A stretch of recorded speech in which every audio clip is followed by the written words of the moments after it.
Hello, everybody, and welcome back. It is a 1-1 series between Bogged and Winthrop right now. I know after their strong performance the first game, we were thinking it could be a 2-0, but this was a great way for Bogged to be bouncing up to take us to a game 3. Wouldn't you say, you two? Yeah, definitely. I mean, I think it was pretty interesting. I said before I was curious if Winthrop was going to take a page out of Boggs' book to be a little bit more aggressive in the early game, especially playing more towards Mabud's side. And we kind of saw that happen. I know there's some stuff that kind of happened in the early parts of the game in the bottom lane, but they definitely made up with it in terms of the action in the top side. I think Mabud had a really great lane, in particular into the Rumble. I think touching on the Rumble is really interesting. Anyone who's been in the amateur scene as long as I have, which is ancient, knows that Zig in particular, this D Shao player, he used to be a Zig or a Rumble player, if I remember correctly. My God, I hope I'm right. But it was just really interesting. I saw this in the draft. I was like, okay, maybe it's gonna be a flex pick. Like I think Tuesday could play at mid, and then I remember I was like, wow, Zig plays this. Like this is something that's gonna go into the top side. I don't think it really particularly worked out in this draft. I think it was kind of hard to kind of get off the ground, particularly, especially against Mabud just being like this tanky Scion is just going to be right in front of your face at all points. But it was really cool to kind of see some flexibility in the draft. Definitely, I would say Winthrop kind of had me in the early parts of the game. They had the draft from the Aphelios, the Braum, the Nautilus. It kind of seemed like everything is going in their favor. And then in the later parts of the draft, it seemed like the Zoe and the Scion on 4-5 were just a little bit out of the ordinary for what Winthrop usually likes to do. I think, again, it kind of goes back to Mabud really is successful when he has that top lane counter pick, and obviously he just didn't have that on the blue side. So it's going to be really interesting. I think, obviously, the side selection goes to Winthrop. So I'm sure that they're going to be taking that red side, and then it's going to be back over to blue side, Bogged. Sorry, it's going to be saying, all right, we have all of our bans now. We're going to go ahead and take the Trinimir away. What is it that we're going to do in order to prepare for that 5-pick counter pick for Mabud on red side?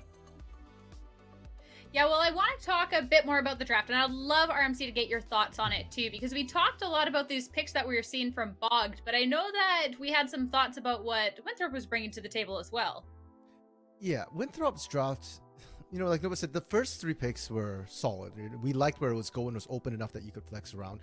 But they ended up with a 3-tank composition, along with that Aphelios there, into the range of the Ezreal and the Rumble. And I was a little bit concerned, that Dishao just lay down the red carpet, Vex wouldn't be able to get away, and then Benji would kind of kite them to hell and back. We got half of that. Benji kited them to hell and back, and that was the problem that we saw here. I also wasn't a big fan of putting Mabud on a tank when you already had 2 tanks. Mabud is a carry. Let him carry. If you want to take a page from Boggs' book and play to that top side, it's better if you've got a carry to play to. And you know what? I do want to give props to Frost Rose and the Volbear, though. He continued to have early game presence, which is something that we wanted to see from both these junglers. So going to the next game here, I think you just put Mabud in a carry. Let Frost Horse gank to that top side once again, and I think you've got a much better chance of taking the series. Yeah, well, you're talking about that jungle pressure and stuff, but I feel like a lot of the beginning of the game, it was a pretty big change that we saw from the first one in terms of just how both teams went into this, because it was a lot slower than what we had previously seen. Yeah, there was definitely a lot of action in the first game. Not necessarily the greatest of actions, but there was definitely a lot of action, like dives happening, mid getting priority and then moving to a side lane and making stuff happen. And I think this game was just a slower pace. And I think when you're looking at the drafts, it kind of makes sense. You're waiting for the Orianna to get online. You're waiting for the Hecarim to get level 6. It's not just rise, push, left, forehead, move top, right? It's a very different type of execution, and so it does make sense that it was a little bit slower. With that being said, though, I think one thing that definitely needs to be talked about is that Tuesday is a very consistent player. I mean, in the first game, he was rock solid, and game 2, this Orianna, I mean, he was really making sure that he was giving Benji enough time to come online. Yeah. So, I mean, it's not really a point that we talked about just yet, but I mean, it's something that we should definitely bring up. Yeah, completely agree with that. I mean, if not for Tuesday, I think Winthrop would have been able to close the series out quite effectively. I just recall, the Dragon, I believe it was third Dragon fight where Tuesday stalled long enough for Benji after getting picked to come back and wipe and clean up that particular fight there. Tuesday didn't pick up a bunch of kills, so it doesn't look super impressive when, we just look at the numbers there. But Tuesday hard carried them through the mid game, and then Benji was kind of the janitor of the team, right? Got to play everything out, got a bit of a triple, or was it a quadra towards the end of that particular game as they were cleaning up. So really strong mid bot, and that's kind of what we're expecting to see. And it's good. It's great to see that Bog can do this with or without Inori forcing the early game for them. Yeah, you're talking about the fact that the early game was kind of slower, but this mid game, the strong players from Bogged kind of switching it into their favor. And what would you say, RMC, was kind of the biggest determining factor in the swinging completely in their favor for the second match? Honestly, just kind of Benji scaling up on the Ezreal, right? We touched on it in draft, and that's why we spent so much time setting up the draft on the analyst desk here coming out of the game, because the draft kind of determined a lot about how the series would go, and they just didn't have any way to reach Benji in a lot of these fights. Yeah, well, the replay that we have here, Nova, this is one of the ones near the end. I'd love you take us through this.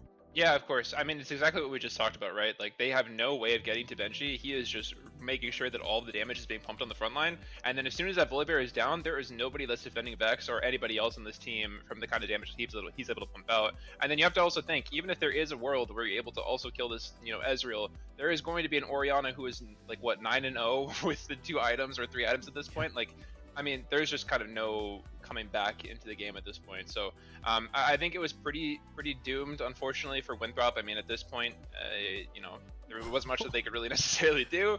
But with that being said, that's just an example of kind of how that team comp played out for them. So then, sorry, go ahead.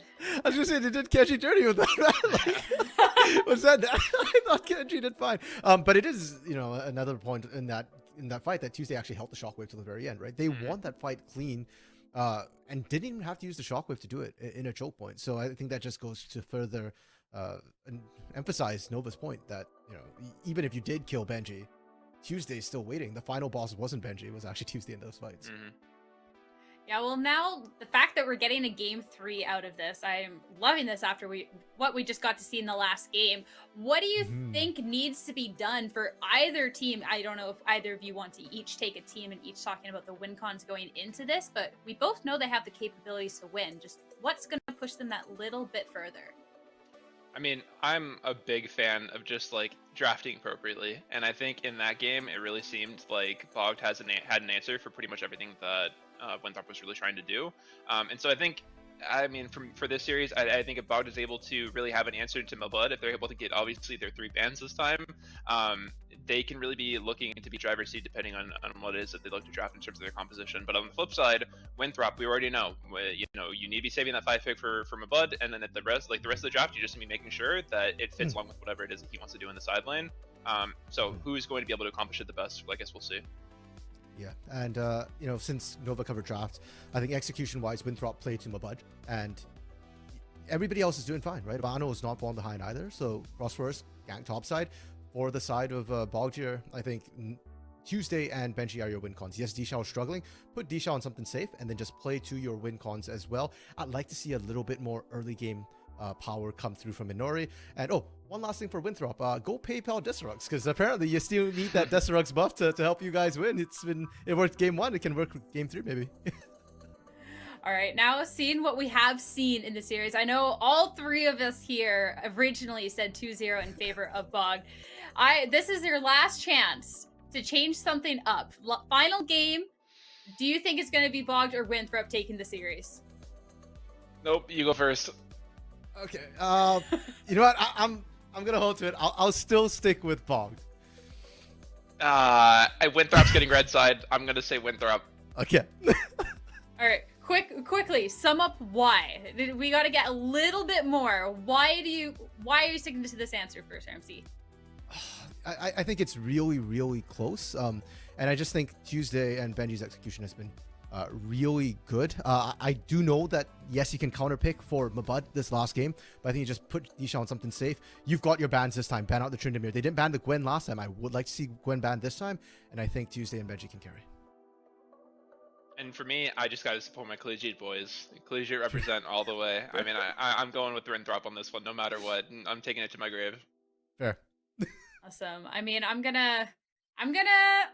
Oh man. I mean, I think I should flip a coin. Honestly, it's kind of tough. Honestly, at this point, I'll say Bogged just because of the graphic. I know that you already have the insider scoop here, RMC. I know the graphic is correct. You can deny it all you want. We know the truth, but that is enough from us. I would love to know what the casters are thinking about this and start hearing what's going to be happening for this match 3, because you know it's going to be a banger. So without further ado, it's time to throw over to our casters, Desirux and Smacks, for match number 3. Oh, I'll tell you what I'm thinking. Nova, you've joined the right side, brother. This is the right choice. Winthrop are going to take it. And let's start breaking down why I believe so. It's the same thing that Nova had just said. Winthrop on red side. Red side is the comfort side for Winthrop. And usually when they go for a draft, they go to get that counter pick R5 for Mabud. I really like that play style as well. I think playing to Mabud makes a ton of sense. And on the blue side, we weren't quite certain if they were going to get that. Like we said before, that is one of the things that you can just throw in as a wrench in the plans for Bogged, and that's exactly what they did. They saved their counter pick until the last one, as they had the Flex Rumble. So for Winthrop, they have that at their disposal now. Won't be Tryndamere, but as RMC said, Gwen very well could be available. As this draft shapes up, I want to start talking about it a little bit early. That's Dishao. This guy has one of the wildest champion pulls I've ever seen. I've never seen someone who almost exclusively off-meta counters. Yeah, that was his big thing back in the day as well. He'd pull out the craziest stuff. I always appreciated that one. It bled through to some of the other players around that time. I remember like the Dokla Yorick was a big thing as well at that stage. But yeah, I'm hoping that we get to see some other cool stuff, because I did really like the Rumble. It seemed like it fit exactly the way that he's playing on this team quite well, with the Rumble just like layering on top of everybody. And then as soon as he bought Stasis as well, it was so easy for him. So I feel like this is the question for the coach. Rise ban, take it or leave it. The last ban is there. They're going to take it. Rise will not be on the table. See what the B1 is going to be for Bogged. As they just hover onto Ash. Highly doubt that. Yorick, Ravish is going crazy right now just seeing that on screen. Yumi getting up, just going through all the champs. Ooh, Zeri is here for Benji. This is a very different style than what we've seen in the previous few games. It was banned, I believe, in the first game by Winthrop when they were on red team. Swapped that over to that Rise, leaves open this Zeri, and Benji, while he had a few struggles playing the shorter range champion in the Kaisa, I think you and I and a lot of people at home will agree that Zeri is a little bit stronger than what Kaisa brings to the table. Okay. Frost has played the Hecarim before. He played it against York, against York University, and it was a very victorious game for him. This is going to make sure that more than anything, Anori is not going to get it, as Anori has used it as that frontliner that just punches through the defenses. We touched on the fact that Bogged really were trying to play both Rise and Hecarim, and in the last game, while Rise was banned away, we were considering whether or not the Hecarim would still come through and if it would still be a really heavily prized pick for Anori. It turns out it was. Turns out it did really well, and Tuesday still had another pick to accompany it in the Orianna, which he ended up being the main carry on in that last game. So now with Hecarim off the board for Bogged and stolen away by Winthrop, do they still go for this farm-heavy style in the jungle? Yumi would indicate yes. So the Yumi getting locked in now. We just got to see what that jungler is going to end up being. Solo lanes are still available. Bogged want to rotate over for those. Winthrop, a lot of comfort in grabbing that Ezreal for Vex. It was mentioned that both of these ADCs very comfortable on that champion. But hey, you're going to take away the Hecarim. The next cat that is going to be pulled out for Anori, I should say bear in this case, is going to be the Polar Bear. I was really questioning whether or not they would go for something like an Olaf that we've seen from Winston as well, once the Yumi was locked in, but not quite keeping the same priority on that champion. Even Gwen could have been selected there for both jungle and top. A really nice and deadly pair with Yumi too, as we saw from Evil Genius's Prodigies a couple of weeks ago. That was a crazy game for Faisal. Winthrop, though, they're going back to the standard that we've seen set from them in the past. Ezreal Karma is the lane, and Kenji will go back to a range champion. Now, seeing at least Kenji on the Karma, I haven't been the most excited about Kenji towards the Enchantress supports. I've always loved him when he's able to get something like a hook champion, like a Blitzcrank or a Thresh. That's when we've seen Kenji really pop off, but being alongside the Ezreal, it still feels like the right choice to make for Winthrop. They do shape off at least the first stage of their draft, which is a very poor stage for them. I think both teams are able to scoop away something significant. Really, the second stage of the draft is where this is going to start to explode, because we're keeping a very close eye on that R5.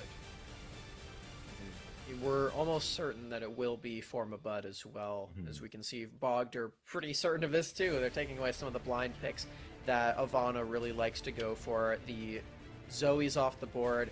Winthrop even banning out some of his own pool. Ari and Silas are gone. It kind of feels like Winthrop are just acknowledging that Ivana has a very defined and specific champion pool that he can go into. Things like the Echo have been really powerful for him in the past, and if we pinch out the mid lane pool, they think that Ivana is going to be more comfortable than Tuesday once all things shake out. I'm really excited to see what they actually think that means. It is Akali, so it is an assassin. All right, Akali getting locked in, and it's flexible. You can go into the top lane, it can go into the mid lane. Ivana or Mabud can play it. So you have that pivot for Winthrop. You'll still have the counter pick available if you so need it. The response out of Bogged is just hovering for LeBlanc for the time being. Still yet to commit to that lock-in. We're crossing the fingers, and there it is. LeBlanc locked in for Bogged. I love LeBlanc. LeBlanc is so cool in this matchup too. It's a really difficult one, but if you land the Ethereal Chains, then Akali can't do a whole lot to get out of that. You can usually follow her if she Shuriken flips out. You can still see her if she uses Twilight Shroud. So it's a very skill-oriented matchup, because as it would entail, Ethereal Chains is a skill shot. You do actually have to land it to have that interaction be favorable for you. Can go either way. I really do find a lot of joy watching this one and playing it as well. LeBlanc's one of my favorite champions to play. I just enjoy seeing people try and play around the What? Shroud. Whoa! What is that? Wait. Okay. Let's not say anything. Let's see lane assignments first. Let's just go with that. Mabud is busting out Kale in the top side, Smacks. Ooh, okay. This is the late game gauntlet, and it's into D-Shao's Gangplank as well. You know, I mentioned before that Mabud has won all the lanes that we've seen him play, and I would say that that is still true, even despite getting camped a lot in that first game. I would still say that he's been he's had the better end of a lot of the lanes that he's had, if not all of them. It'd be really difficult to do that in this 7th game of the group stage for him on Kale of all champions. Oh, this is so cool. I can't say anything right now. Right now, I'm just going to op.gg, going into match history. Not even match history. Let me see stats. I'm going to Control F Kale. Nothing for 2022. Let's look at 2021. Let's try and find anything else. Nothing for 2021. This is the first time he's busting it out, Smacks. Oh, wow. On this team, maybe he's pulled it out in scrims or something. Then we just don't know. We don't have the insider information. But from OPGG, from solo queue, this is not a champion that he pilots very frequently, to say the least. This is a way to throw down for this final match. This is going to be a banger, Smacks. This is definitely going to be one. Quite the way to match Yuumi. You can really do a lot with the healing, the movement speed, and the ultimate as well. Can very heavily empower something like a Hecarim. It's a very unorthodox way of doing it, because you're also a carry yourself, right? You're also dealing a lot of that auto attack damage, and you have a lot of different avenues to take when it comes to Kale builds too. If you go for the AP oriented build, your utility and the heal, the movement speed, and the ultimate is a little bit better, but you lose out on some DPS that the marksman build would otherwise give you. So Mabud has a lot of options. I feel like Hellbreaker maybe is one of them, you know, because it is Mabud, but I don't know if Kale is actually into that. I want to know, what do you really favor more in terms of a top lane pick? GP into Kale, starting off with Gangplank. He's one of the highest damaging top laners for DPM when it comes to stats. Just having the cannon barrage, being able to be involved in almost every fight. But Kale is something that I don't exactly have a lot of stats on, Specs. I mean, he is picked into this Gangplank in this game, so you have to imagine that Mabud has a lot of confidence in it. I see the merit to it, because you have the ranged auto attack in the lane to clear out any barrels, and you don't have to worry too much about an all-in, like against something like a Bruiser, like a Riven or an Aatrox or something like that. You're not really going to get 100-0 bursted unless a Nori is there. So if Mabud can play safe, it does feel like this is a relatively free matchup for him that he can't feasibly die That makes it even, I mean, that much more spicy. The ultimate's there. And you have a lot of contingency plans out of Winthrop to still have an enabled early game. I love Frost Forest being on the Hecarim. Yeah, me too. I really like that denial. It fits his playstyle really well too, where you're going for a lot of farming in that early game. And while Inori did get the better end of this matchup in both of the previous games, in terms of the resources he gained, it feels like that's more of a product of the champion that he's playing and the clear speed that comes with playing Hecarim. So I would expect that to swing the other way as we are in the third and final game of this series. Goodness, match point going both ways. I mean, in Twitch chat, please let us know who you think is going to win. Is it going to be Bogged Esports? Is it going to be Winthrop University? Almost everyone on the casting desk, on the analyst desk, has said Bogged, but Winthrop has made this a series. Yeah, you can tell us on Twitter, too, with the hashtag #WeAreUnified. You can tell us who you think is going to win from that. Definitely drop us some tweets there. Because at least from here, I mean, I know Deserex, I know which team you think is going to win. It's going to be Winthrop every time for you. But I'm still up in the air on this one. I feel like it's really close. In all honesty, if names weren't attached and the bias wasn't there, I would have a hard time really putting a finger on what team would edge out the win.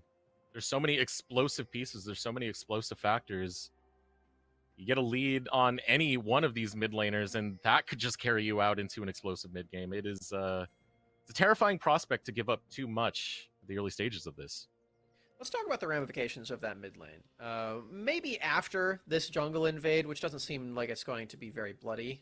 Just a deny of the red buff. But for mid lane here, Tuesday on LeBlanc is a really interesting one because it's very different from the past few champions that we've seen him play. It's less scale heavy, it's less damage oriented in terms of DPS, but it does have a lot more agency in the early stages of the game, and the roams are just so deadly if you can get them off. But he doesn't have mini dematerializer. He doesn't have the extra wave clear that comes from that either, so it's going to be a bit harder for him to actually clear out these waves against Akali later, of course. He's a ranged champion right now, so it's pretty easy now, but eventually that's going to be it's going to be a bit of a hindrance for him when he wants to move to the side lanes. Ooh. Interesting little move here as Frost goes deep to still away the golems. Hooks will free out. The response now coming in. Ooh. Tuesday hopping on to Frost, locks him down. Heal goes through from Vex. It's going to be enough to keep him alive. Frost getting caught out on the invade. It's a lot used to deny him those Krugs, though, as Frost Forest pops the Ghost, but Tuesday uses both summoner spells and does actually fully take a recall as well. So he's giving Ivano a lot of time to his own in this lane, which is... What is this? What is this Yumi combat that we keep seeing? This is just a stray cat on the Rifts, Max. Pay no mind. Oh. We'll teleport over to the top side. Ivano alleviating the pressure for poor Mabud over here as a Nori is going to try and repeat the strategy that we saw in game 1. Dive Mabud, shut him out early. I don't think they canceled the recall there. As Benji in the bottom lane, very low. Flashes out. Oh, it's the wrong way though. Oh, it's not over yet. Nightmare doesn't end. First blood. Frost shows up. Don't dive That's the it. cat, Kenji guys. tries to hop away, but Ignite is there. Cat will get cleaved down, but not before getting a kill onto Kenji. You never dive the cat. It's never a good idea. You will lose out on somebody, even though it's Yumi. She has a shield, she has a heal. It's never quite as safe as you think it will be, and that is going to be a kill over onto Kenji because of it. I do really like the play onto Benji, though. This is excellently done. Frost Forest arrives. He denies all of these minions onto Benji, and that is a first blood for the Hecarim, too. Big scaling member. He gets both kills, which is nice in the end. You don't really want to give the Yumi that kill, though. Level 2 Karma. Giddy's got a kill. It's okay. Now Kenji over towards his top side, roaming out. Bring out. You always got to pay respects to the Karma. The base damage that Kenji can bring with his Karma is devastating. And we're also pairing that along with the Hecarim. Get a speed boost there. You're technically getting more damage from The hop in as Nori will start trying to interfere. Frost, Vex in the wings, 700 health left on the blue buff, and Nori starting to walk out of this one as Ivano begins to collapse, but Vex will walk away, and Nori gets the steal. It's not good for Frost Forest at this point that he lost that buff. He's been very, very angry on this Hecarim, diving in on all of these kills. He has 2 of them already off the dive, but it has left him in a state where he's really behind in the CS. As Nori continues to have that lead. Again, it's going to be easier for Hecarim to farm up later because he just clears a lot faster than Volibear does. So I wouldn't be too worried about it if I was Frost Forest, but it certainly doesn't feel good. You definitely want to hit level 6 as soon as possible. Still nice that he has some level of income from the double kill that he got earlier. Oh, definitely. But Nori just really good at applying pressure, really good at reading his enemy jungler. He starts doing just that. Realizing that, hey, Frost is going to be around this area. Actually, not even going for that. He's going straight for the gank. Frost can't do much about that. Doesn't have Onslaught of Shadows yet, so it is hard for him to get around that wall to protect Ivano if that gank was successful. In a way, it was. They did get the flash out of Ivano, who already did use his ultimate in the isolated 1v1, trying to deal enough damage to Tuesday to take him out. Now, with the aftermath of that one, he ended up quite low, no cooldowns, and he had to flash out. So that extra priority that he had due to Tuesday roaming bottom lane very early on is sort of back the other way, and Tuesday will have flash in a very large window where Ivano can't match that. Now Mabud's here. Mabud looking to show up. He is level 6, so he can place down the ultimate onto Ivano if needed. Tuesday will just clear out the wave, not continue the chase as Ivano survives. Mabud, very gracious of him on this very selfish champion usually. The Kale just wants as much experience as possible. Maybe that was his ulterior motive, you know? Hey, if I go and help Ivano, I can steal some of his experience in the mid lane. Right. You would always have that CS tax where it was for the gold. You know, he's not taking the CS, but it's okay. He's got the experience. That's the goal for a Kale. Yes. You want to get as many of those levels as possible, even more than the Hecarim, really. You already hit the major benchmark. Now that Mabud is level 6, he is a ranged champion. Congratulations. You can attack from a distance now. But the more and more you get on that Kale, like you hit level 11, now all of a sudden your auto attacks have splash damage. And level 16, you have more range, and your attacks deal even more damage all of the time. So you definitely want to get to that point if you are Mabud. He's keeping up quite nicely with D-Shao right now. As I mentioned before, this is a very free lane where you're definitely not at risk of death. It's a slow burn for Kale. Dragon being started off. Nori is level 6, but he sees that priority towards the bot lane. Tuesday just returned to lane. No reason to risk that contention. Frost Forest grabs the first strike of the game. It is going to be Ocean.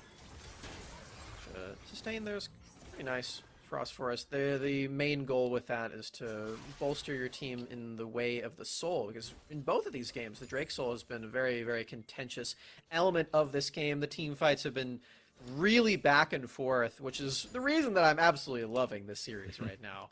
It's been just mechanical outplay after mechanical outplay. I've been completely thrilled by it. We're at a point in this game where the skirmishes are really starting to be on the horizon here. Wow, Kenji. Smart with the move there. Gets the tether onto a Nori. Nori falls low. Deshaun's going to join, but Ivano dives right past him. Takes down Nori. True surprise! Lands Vex from downtown. Guarantees another for Mabud. Nicely done there for Winthrop, and Kenji gets the move on the map right now. We've been highlighting Hooks and his capability of doing this, but he's on Yuumi this game. It's really difficult to do in comparison to Kenji, who certainly gets the better end of the deal this time. Lands the root onto Nori. He doesn't ult it in time, and he does end up falling, giving all of that pressure over to Winthrop again, who clean up a second kill because of Vex. Does look like forced Benji's ultimate in the bottom lane. I just want to see this. Is beautiful. Kenji read exactly where Nori was going to be, read his aggression, and capitalizes on top of it. Yeah, look at the second route too. Okay, well, first look at Ivano's cool angle here, but then we get to see this second route over the wall. He stays in range, so D-Shao takes all of that damage, even though he flashes out of it. Really love that positioning here. From one Karma player to another. Nicely done, Kenji.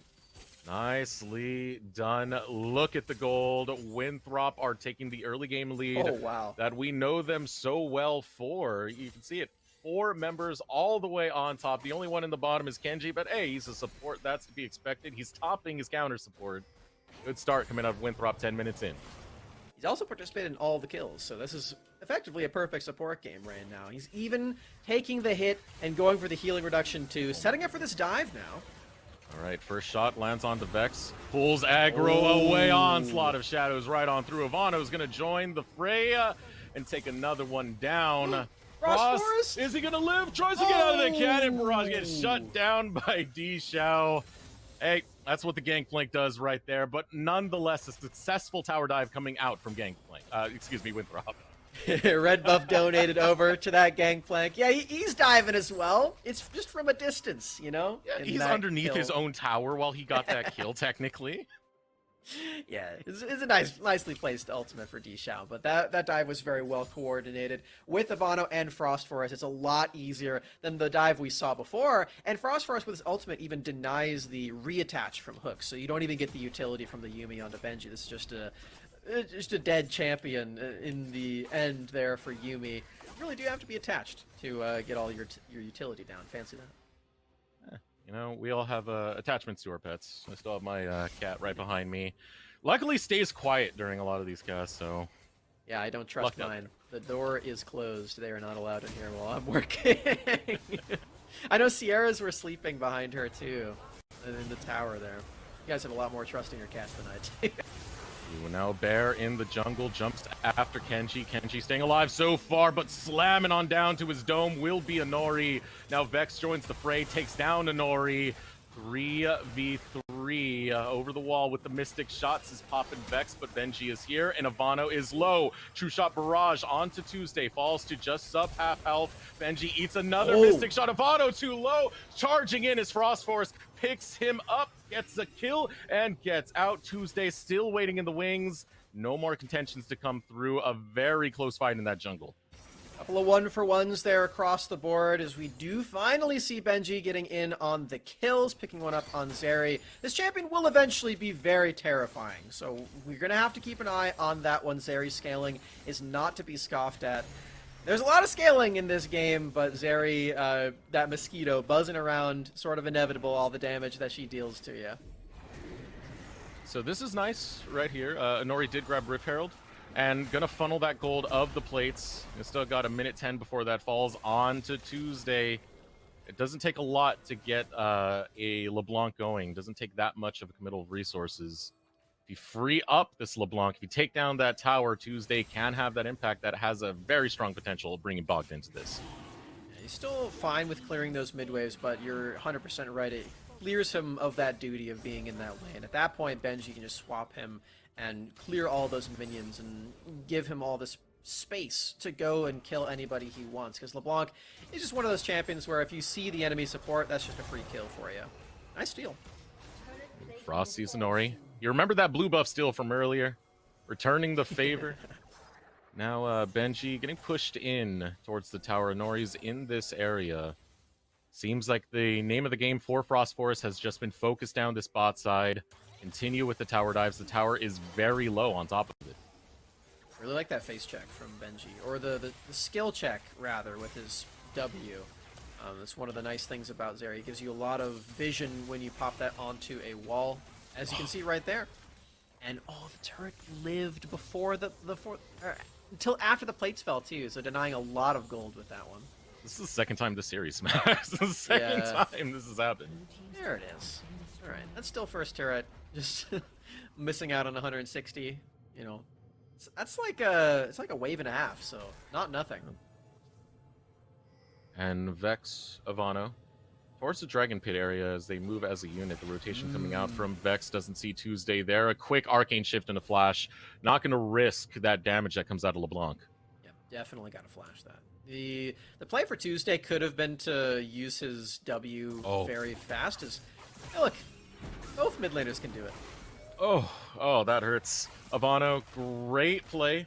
Great positioning. Now we'll go after Benji, who's going to try and slip and slide, gather those stacks, get the movement, get the damage. Bono walks out. His True Shot Barrage just clears the wave.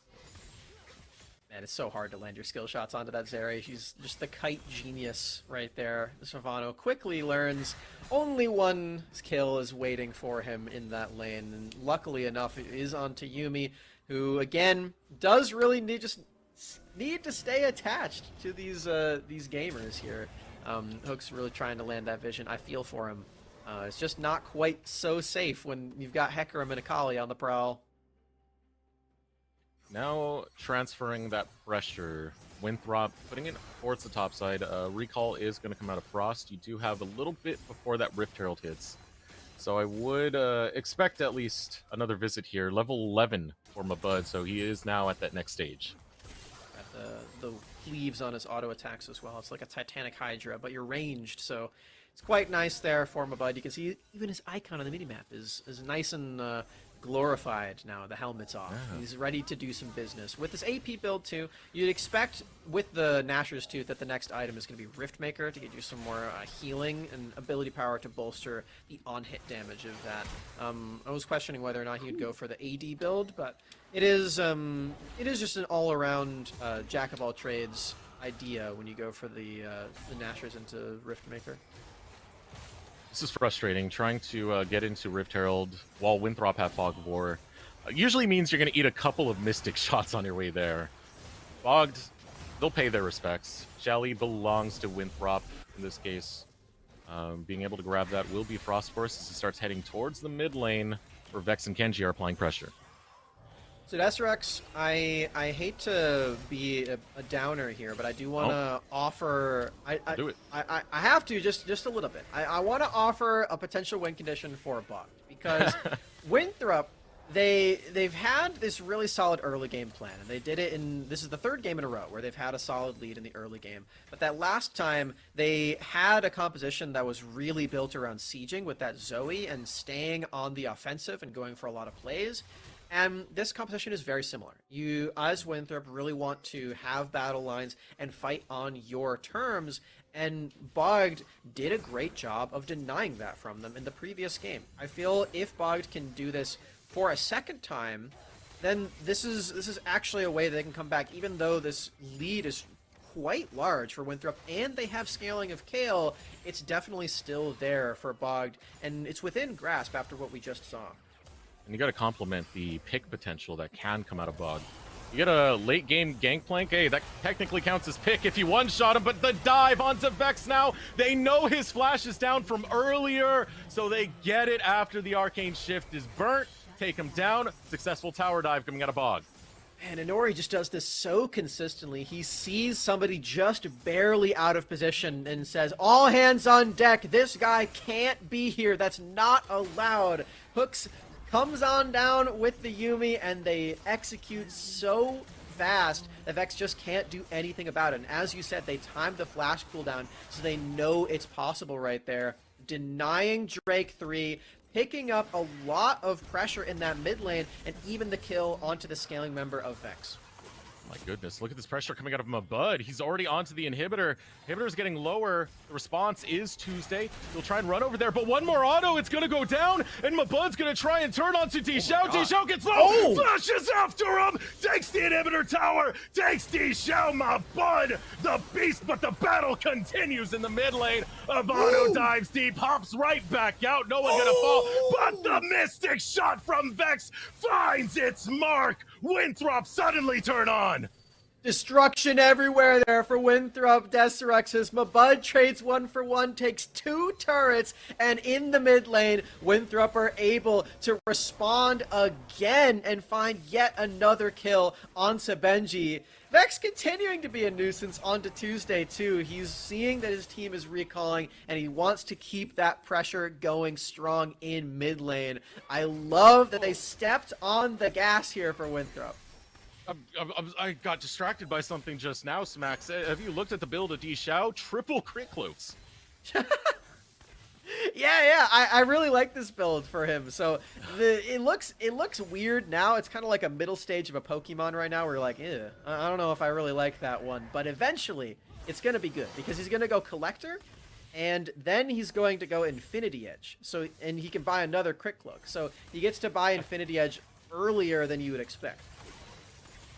But yeah, getting back into the stage of this game, 20 minutes into this, 5k lead for Winthrop, and the response of the Kale has worked so well because Dishao is still trying to scale. He's been relatively safe, but Mabud is taking advantage of that by constantly shoving in the waves. He's at that level 11, so it makes it that much easier. And if you give him any time with those towers, he will destroy them, even if Dishao's there.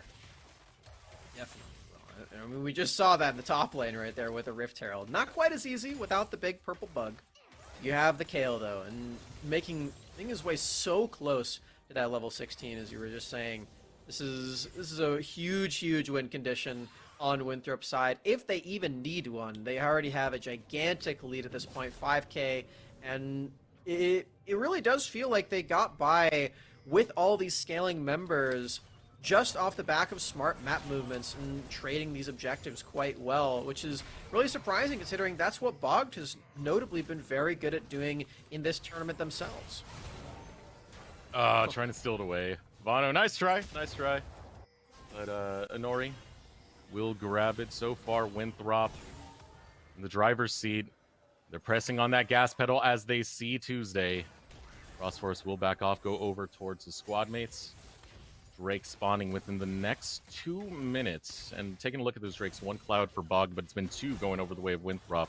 Would set them up at that soul point. Baron still on the field as well, so a lot of places Winthrop can really play to. It's plain to see the big objective that they want at this point, and it's that mid lane turret. They really want to send somebody in this lane back to the fountain with Death Timer and clear that one out eventually. It's been a thorn in their side for quite some time. They have had no trouble taking the side lane ones with their Kale and their Rift Herald.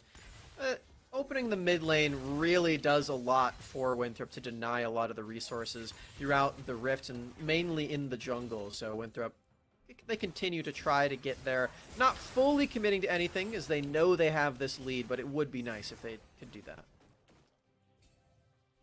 Taking stock of the items so far, we have a 3-item build coming out of Vex who cashed in so much on those plates in the bot lane, did get first brick. Compared to, on the other side, Benji, only the Trinity Force. It is, a rather expensive item, but it just shows you how far behind and how ahead Vex was able to get in these early stages. As, it is rough to deal with Mystic shots that have 3 items attached to them. If I'm not mistaken, Benji is going for a Black Cleaver next, which is a bit of a diversion from what is normal. I could be wrong. I think that might be just... Oh yeah, it is Black Cleaver. I was confused because I think that also builds into one of the Hydras, but it is the Armor Shred option. It does give you movement speed, so it's not just for the Armor Shred. The HP isn't nothing either, but it is different from what we usually see from this champion, so found that a little interesting. Setup coming from Winthrop as they start posturing around this Drake. 10 seconds till it spawns. Nori and the rest of Bogged hold control of the mid lane as they start moving that over towards the river and towards the Drake. Teleport now coming in. Vano should be able to join. Drake yet to be leashed as Vex will change that with the Mystic Shot. I like that Mabud was already stationed bot lane to push that one out as Vano. Trouble. Vano trying to bob and weave. Dragon gets taken. Soul point over towards Winthrop. A Benji hops over the wall, pops the ultimate. Vano is going to try and slip in, slide, and flash over Bogged. They were looking for one advantage, and now it's starting to implode on them as Frost Forest jumps right on into this team fight. Mabud falls a little bit low, but that ultimate, the intervention is still available. Vano chip damage. Tuesday hops in. It's just going to be the clone. No one to fall just yet. And that so changes as Vex, 3 items, pops it right into Tuesday, and the re-engage for Winthrop, right onto Inori. Inori has to flash to get away. Benji trying to pick away with these little mosquito shots, but it's not doing enough. Dishao now leading the charge, does have barrels. Winthrop are going to be an area that has them rather together, so the splash damage is a potential utilization for Bogged. But the damage of Mabud and the splash that comes from him is starting to show up. True shot barrage onto Benji, pushed back as Frost Forest jumps onto him. Dishao will take down Ivano on the back end of it. Now Frost Forest barely being able to evade a Benji, but it's better for Bogged on that one. It's Winthrop. They were looking at that Baron. Bogged will barely pull off enough to convince them not to go for it.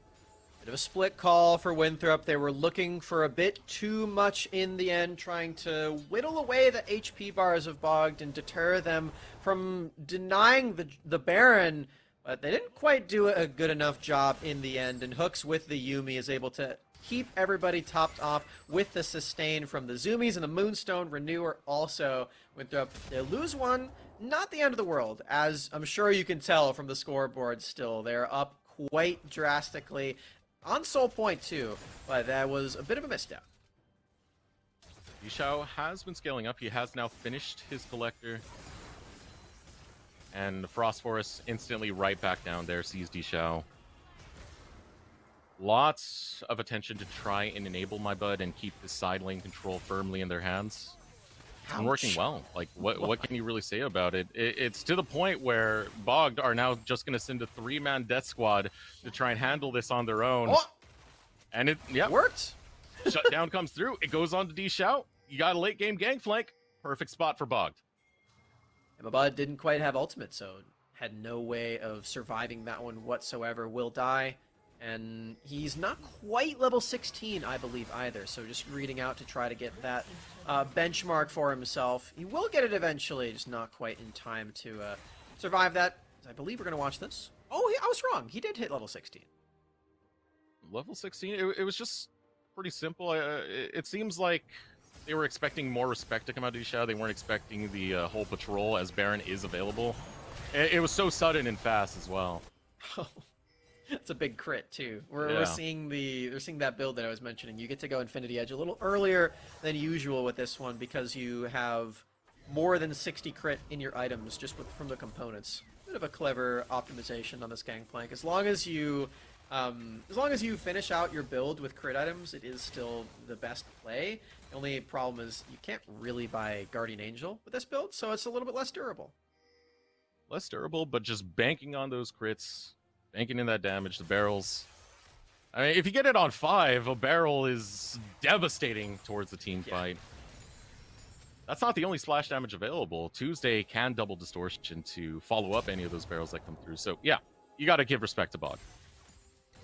Tuesday, of course, going for the magic penetration build too, trying to obliterate that backline. If he does land all of his spells onto Vex, despite how strong he is at dealing damage, he will pop like a balloon. So Vex needs to be super careful. His flash is going to be up for the next fight that comes around, and that will be for this Drake. Ivano in top lane, pushing out that wave. There's not a lot of structures to take, but just denying some waves is going to be nice, and he does have TP.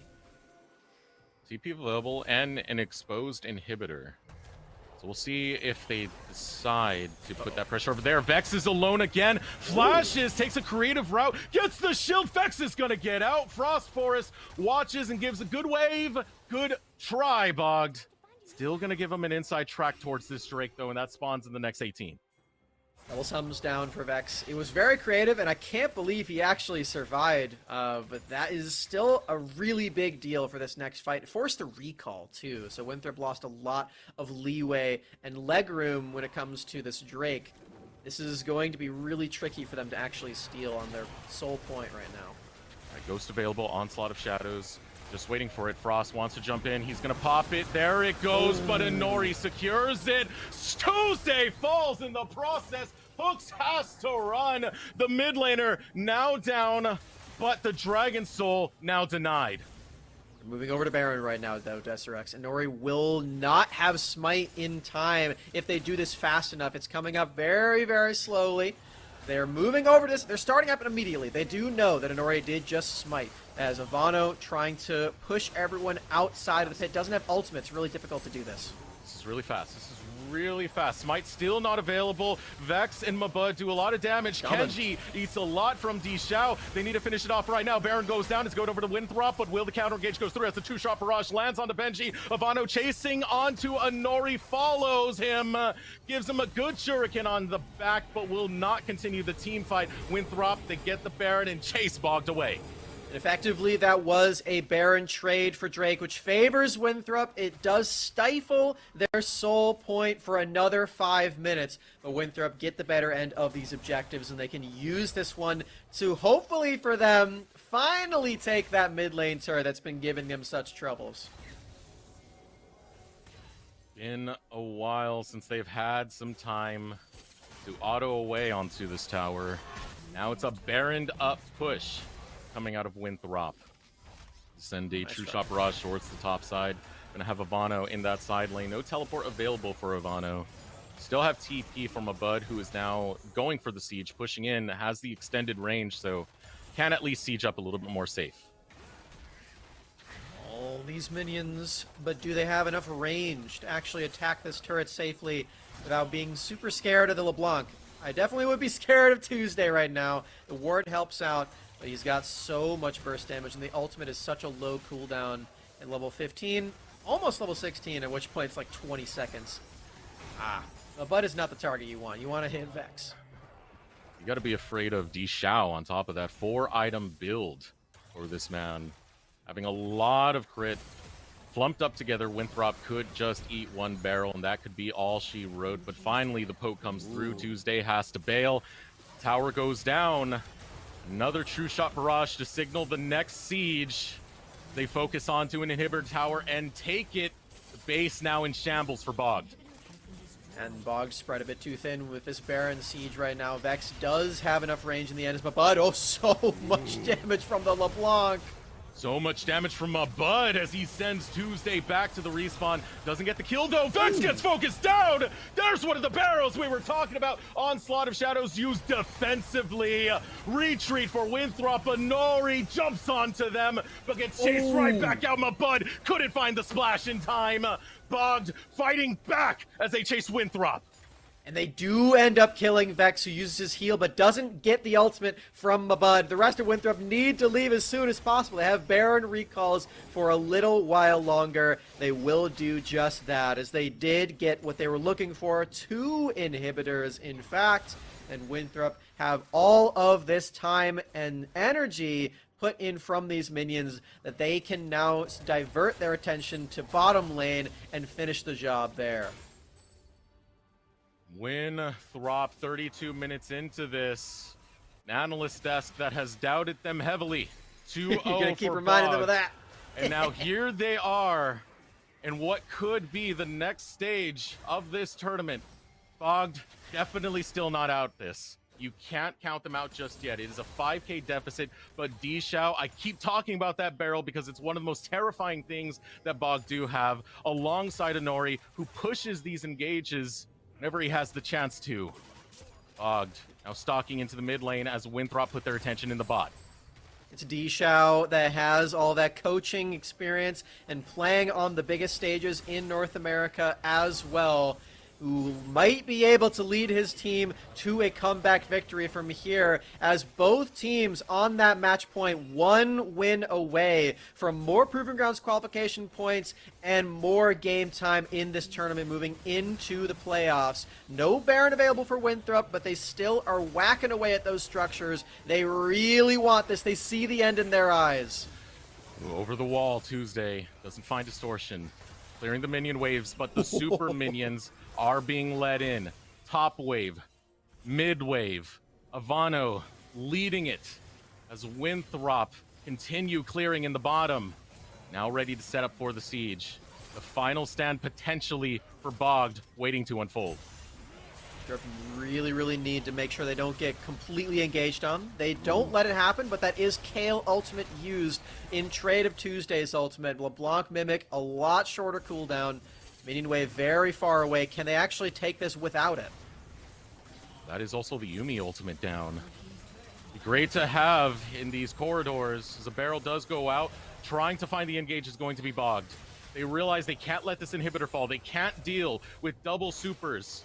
Dragon Soul is still on the table if Winthrop want to peel away from it.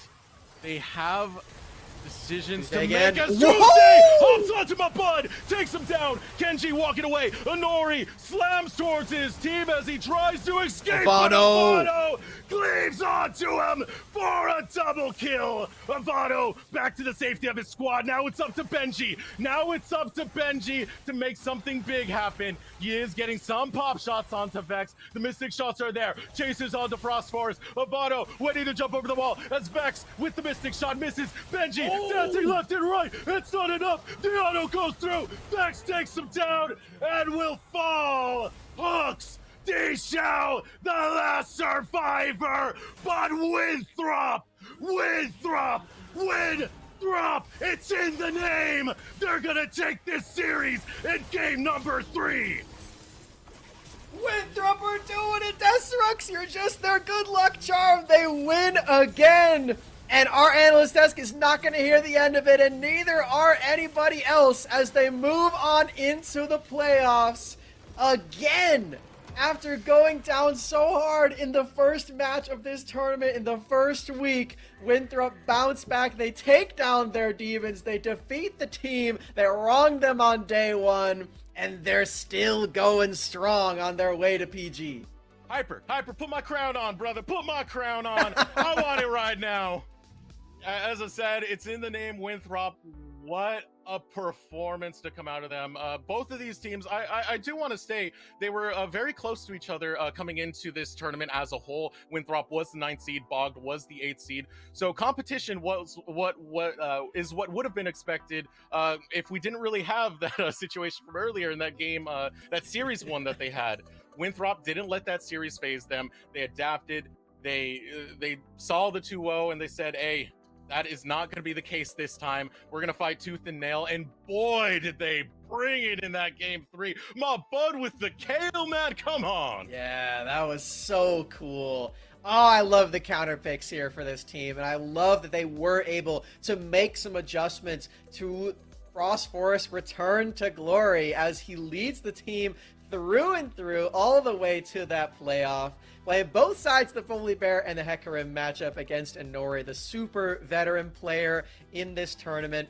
They do it, Desterux. They're moving forward, and in such a fun way as well. This entire group was 2-0 after 2 after 2 after 2-0. The series, the final one was a 2-1, and it was so close, back and forth the whole way through. But Winthrop's early game led them to victory in all 3 of these games, and it was just such a nice journey for them. I'm super proud. Very nicely done. Throps out, baby. Throps out. And a commendable performance from Bogged. You know, they did take the first series against Winthrop when these teams faced off the first time. And they did have some odds against them. You know, that game number 1, they did lose all their bans. It was a competitive matchup nonetheless. Both of these teams deserve all the credit in the world. Winthrop, but they're the ones getting the dub at the end of the day. A big win for them. We are going to throw it over to the analyst desk because I want to see what they have to say after everything smacks. I want to see every single word they have to say. Analyst desk isn't ready, though. So, if that's the case, we are going to throw it over a short break. When we return, we'll get into the analyst desk so they can break down this entire series that just unfolded. Hello, everybody, and welcome back. I am here with Frost Forest. First off, congratulations. Thank you. Sorry. I gotta, you know. So good, Ken. Thank so you. good. All right. I mean, You you gotta can get go. a little stress off Thank your you. shoulders. You're Thank you, heading thank you. into playoffs. It's good stuff. I love it. So did y'all think that you're gonna make it to playoffs? Obviously, last time you went against Bogged, it wasn't the greatest results, but it has to feel good going into it now, right? Honestly, coming into this this match, we were really prepared, and you know, I feel like I was very excited to play against them. I was more motivated to beat them, and I knew that it would be hard, but you know, it turned out that it was a lot easier than I expected. Yeah. I love that. And we were talking a little bit in the green room too. You're saying about how none of the casters and analysts quite believed in you. We kind of bet against you, but that you liked the pressure. And do you feel like you might have been a little bit of an underdog going into this, or if we just didn't see the strengths? I think for sure we would be considered underdog, but at the same time, I don't think there's that huge of a difference between both of our teams. Like I think that we each have our own strengths and weaknesses, and that whoever can play, just better to their strengths, out just won the game, I'd say. So, yeah. That's awesome. And then for yourself too, with a more recent break from the team, how does it feel being back with the squad, being able to compete and having success doing it? I'm just really happy, honestly, to be back. And I'm sure. it just makes me happy to be playing with them again because, like we have so much to improve, and I'm so happy that I can, we were able to get to playoffs again and taking down like a pretty hard team at the same time. Like former pro team is nothing to be scoffed at, Yeah, definitely. And I mean, going into playoffs too, it's not gonna get quite easier. Y'all are gonna be going up against Immortals AOE. How are you feeling about that matchup? I actually think it's the best matchup we could have asked for, honestly, for being like a tier 2 seed. Like, because I think that team is very, very beatable, and I would much rather play. I'd be much happier playing against them than say like a strong team like Taco Gaming. What an amazing strong team they are. Oh my goodness. Then I love the attitude. Let's go. And then for yourself, what do you see in your own future? What are your own competitive goals, like with League, just in life? I don't know, honestly. Like I kind of want to graduate, get my degree. Also want to consider like maybe going back to pro, but honestly it's just like one step at a time, see what we can do. But I think what I can mainly focus on is just playing my best right now, and trying as hard as I can, and hoping that my hard work will pay off, and that things will look brighter in the future for me. Yeah. That's awesome. And then before I let you go and hop back to the desk, do you have any last words, any shout outs? The floor is yours. Okay. Shout out all my teammates. Shout out to all my fans. I don't know who's watching. I think, Hybrids West, they were watching. Probably Matt in Shanghai or whatever. All my teammates, our manager Taco. I love them all. For ups and downs, like, I'm happy for everyone. Yeah, I'm just very happy to all my friends, all my brothers out there. Yep, that's all.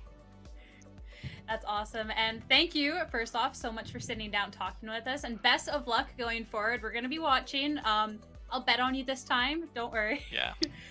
Actually, it's fine if you don't. It's fine if you don't. Oh, all right. I'll keep that in mind. The analysts, we'll keep that in mind. Don't worry. Thank you so much. Okay. Time for us to head back over to the desk, get our thoughts, and make fun of y'all a little bit for those predictions, because I see you've updated the graphic. Yeah, I had to, right? Like to be accurate. Winthrop did win it, and props to them. First of all, yes, Destrux, you were right, king of predictions. Yeah.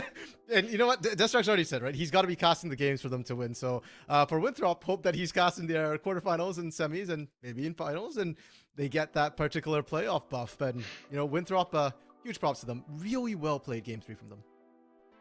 Yeah, definitely. Though I might blame this one a little bit of caster curse from your own end too. I know you're on the analyst desk, but we'll see you going forward later on in the night if that is the same case. But fantastic game 3 coming out. We knew that this was going to be a good series, even if we all did bet the 2-0. Something that was stressed was we still think this was going to be competitive. And starting in this game 3, what do you think was a big thing? We talked a lot about the draft. Is that maybe part of their success, Nova? Oh no! Oh, there's that. Get him out of here! I would say, yeah, definitely draft is a big thing. I mean, the kill kind of came out of left field. It wasn't something that I was expecting. When I think about GP counters, I'm thinking Lucian and Jace. Those are the first two. And then he picked the kill, and I'm like, all right, he's got to know something that I don't. And then you start to think about the matchup more, and you're like, oh, okay, these are just 2 free scaling champions, right? These are, you're able to use your auto attack cancel with Kale to be able to just knock out pretty much all of GP's barrels, which we really saw end up happening in that Rift Herald push, particularly later on in that game.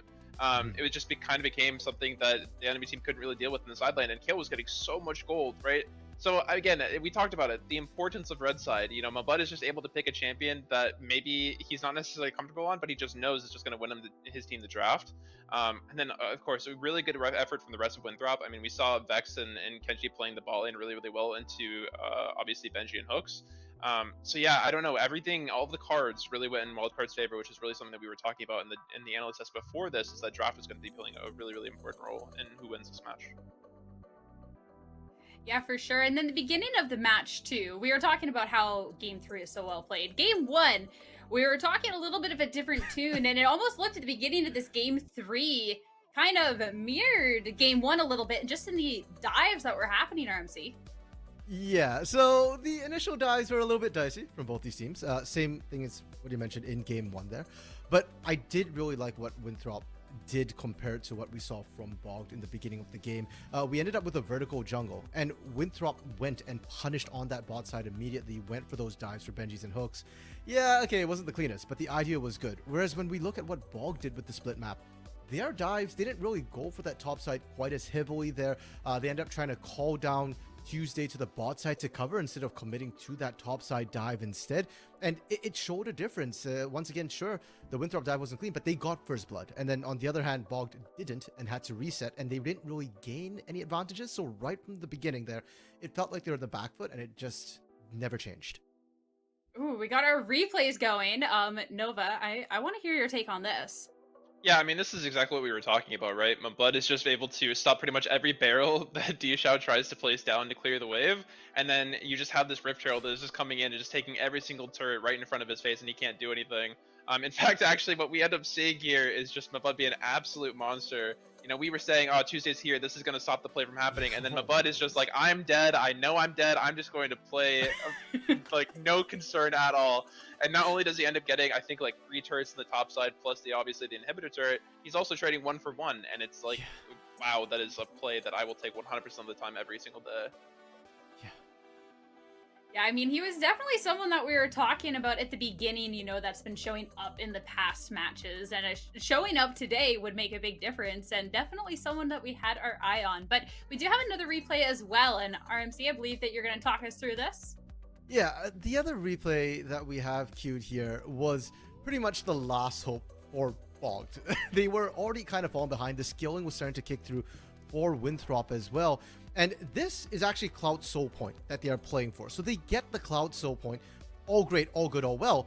And they only really lose Tuesday on the back end, which is amazing. The problem is, third Soul Point means that Baron is also up on the other side. So you take the Soul and lose the Baron. And that's what ends up triggering the sort of big final push from Winthrop, where they just completely crack your base wide open, and then they can take the leisure to go in here. And that's a tough position you're put in if you are Bogged for playing the early game so passively here.